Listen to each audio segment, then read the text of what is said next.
Reunidos en la majestuosa biblioteca de la casa, el abogado leyó el testamento que había dejado Hilda antes de fallecer. Las cláusulas eran más que claras.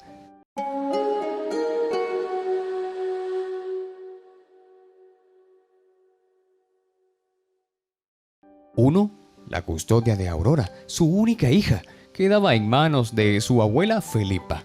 2. La joven recibiría su parte de la herencia una vez cumplida la mayoría de edad. Disculpe, licenciado. Como comprenderá, nos sentimos conmovidas, dijo Felipa, y Aurora añadió: no pensé que mi madre falleciera tan joven y que se acordara de nosotras luego de habernos abandonado. Que Dios la tenga en su santo reino, expresaron en coro. Así sea. Y bien, prosigamos, manifestó el abogado. 3. Hilda también dejó para usted la otra mitad de su dinero. 4. Los bienes entre esta casa y las propiedades se repartirían equitativamente entre su nieta y usted. 5. La señora les dejó un seguro médico y de vida pagados para que hagan uso de él cuando sea preciso. ¿Hasta ahora todo está claro?, preguntó el licenciado. Sí, comprendemos todo lo que nos ha comunicado, aseveró Aurora. La última petición de la difunta fue que su hija iniciara cuanto antes los trámites necesarios para que asistiera al prestigioso colegio que ella dejó indicado. La reunión finalizó con la aclaración de unos últimos detalles y el experto se ofreció a ayudar a las mujeres en todos los trámites correspondientes. Ellas de muy buena gana aceptaron, ya que no tenían idea de temas legales. Aquella casa les parecía inmensa. Aurora recorría alborotada todo el sitio. Los lujos la tenían deslumbrada, pero su abuelita le llamó la atención y le pidió que guardara respeto por la memoria de su madre. Bueno, tenemos que mencionar que tiempo atrás, la anciana recordó que una vez estaba retorciendo una ropa en su rústico lavadero, cuando vio que un elegante coche se detuvo frente al cantón de madera. Una mujer de buen porte bajó de él. El fino aroma que destilaba su elegante traje llegó hasta donde ella se encontraba. Sí, donde estaba la anciana. ¿Es ella? ¿Es Hilda?, se dijo aquella vez. La señora estaba resentida. Aún no aceptaba que les hubiera abandonado a ella y a su nieta por casarse con un hombre mayor y haberlas negado frente a su esposo riquillo. Felipa tuvo por única hija a Hilda. Por desgracia quedó viuda siendo muy joven y a punto de lavado y planchado sacó adelante a su pequeña. Por su parte, Hilda siempre renegó de vivir en la pobreza, pese a que la comida nunca les faltó en la humilde casa. Cuando cumplió 18 años, Hilda probó las mieles del amor. Se enamoró perdidamente de un joven que, para su infortunio, solamente jugó con sus sentimientos, dejándola sola y embarazada. En todo momento, su madre fue un gran apoyo. Le guió sobre cómo criar a su hija, Aurora. Pero Hilda siempre mantuvo firmes sus deseos de escapar de sus orígenes. En una salida, conoció a un apuesto señor de negocios de buena familia. Su belleza despertó interés en él y ahí supo que este sería su presa fácil para convertirse en una mujer poderosa. El caso es que Hilda se desatendió de su familia por ir tras el dinero. Ella decía que había sido un sacrificio.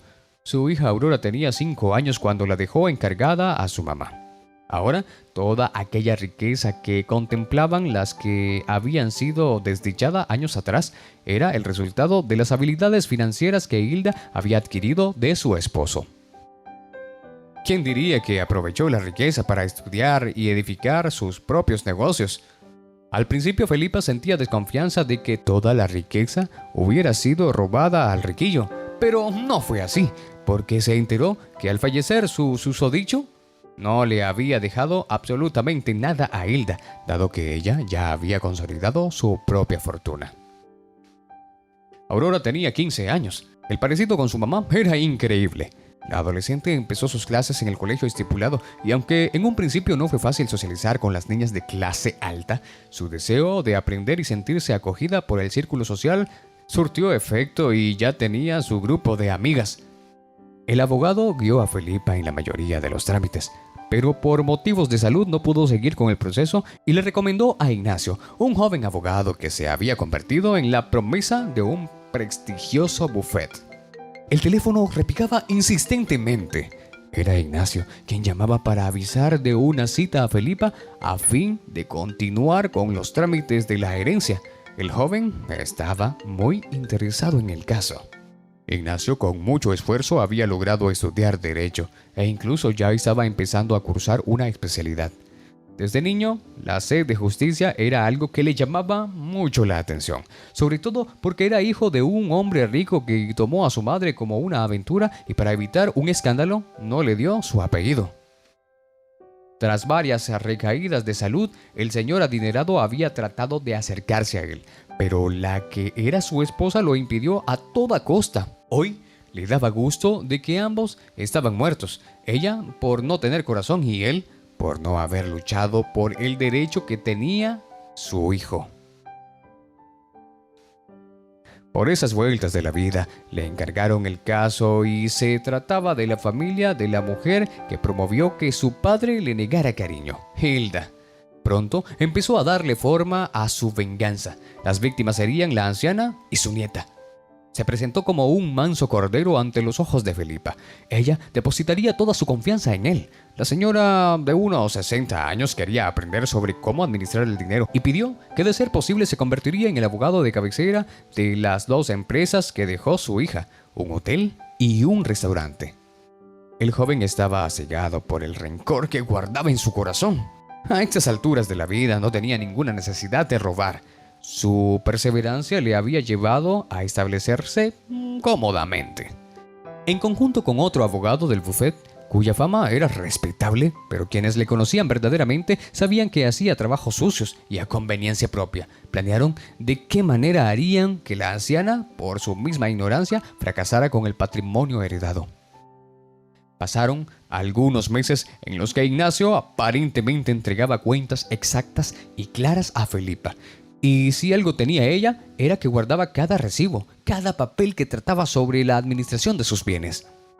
También le gustaba preguntar mucho, sobre todo de aquello que no entendía. A su lado, su nieta. Le instruía gracias a la educación financiera que recibía en el colegio y cuyas investigaciones en la rama le estaban convenciendo para estudiar administración de empresas en un futuro. Las abuelas de las amigas de Aurora conocían bien la historia sobre cómo ambas habían llegado a poseer la fortuna. Se hicieron amigas de Felipa y la presentaron en sociedad. Le ayudaron con clases de etiqueta y protocolo y también le colaboraban en revisar sus estados financieros. Como estas señoras tenían tiempo libre de sobra, porque tenían mucho personal a su cargo, nada les costaba formar a su nueva amiga. Una de ellas era Anita, a quien le apasionaban las estadísticas y todo lo relacionado con los números. Si hay algo que decía Anita era que los adultos mayores a veces nos creen tontos o ignorantes y valiéndose de nuestra generosidad se quieren aprovechar de nosotros y de ser posible dejarnos en la calle. Así que mucho cuidado, Felipa, no sea tan confiada, le aconsejo. Las palabras de Ana habían calado hondo en Felipa y se cuestionaba sobre si estaba siendo muy dócil con sus abogados, quienes tenían el control de todo. Sobre lo aprendido se puso a revisar documentos, a sacar cuentas y pudo constatar algunas anomalías mismas que luego comunicó a su amiga. Se querían pasar de listos, determinó el abogado de Ana y agregó: en base a las investigaciones que he hecho con el permiso de Ana, también tengo pruebas que inculpan a Ignacio y a su cómplice en lavado de dinero en el casino del hotel, más malversaciones de fondo. Las sospechas de Ana partieron luego de que en una ocasión escuchara a Ignacio hablando por teléfono sobre que todo iba marchando bien y que en unos meses dejarían en la miseria y con los cargos de los delitos encima a Felipa. Sin comprender muy bien el trasfondo de aquella llamada, se reunió con su abogado de años e iniciaron una investigación.